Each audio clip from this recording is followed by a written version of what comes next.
Karibu katika chaneli hii ya Moshiro Online TV, na kama ni mara yako ya kwanza kupata video zetu, ni kukumbushe kushuka chini ya video hii na kugusa maandishi mekundu ambayo yameweza kuandikwa subscribe pamoja na alama ya kengele ili uendelee kuwa wa kwanza kupata video zetu.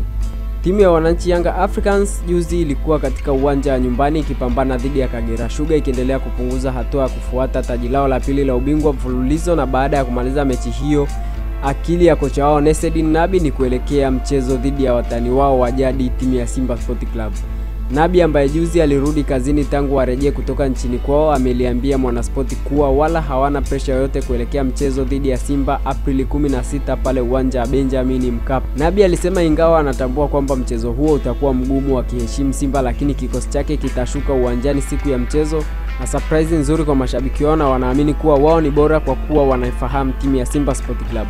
Kocha huyo ameringia uzoefu wa wachezaji wake, akisema wanajua thamani ya mechi kama hiyo kwa mashabiki wao, na kwamba wataingia katika maandalizi wakijikita kujiandaa vizuri na mchezo huo na watu wasiwe na hofu. Tunawaheshimu Simba, ni timu yenye mabadiliko, lakini hatuwezi kuwa na pressure hata kidogo. Tutakwenda kuandaa timu ambayo itakuja uwanjani kucheza kwa ubora mkubwa kwenye mechi hii kubwa.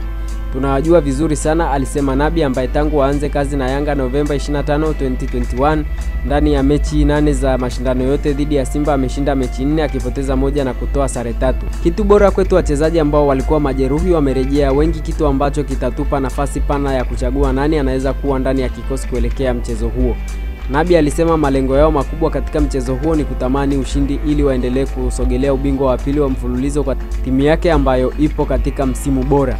Malengo yetu ni kuendelea kushinda, tunahitaji ushindi ili kuendelea kuweka uhai malengo yetu ya kuchukua ubingwa. Wakati kama huu ni vyema kuongeza pointi na sio kupunguza.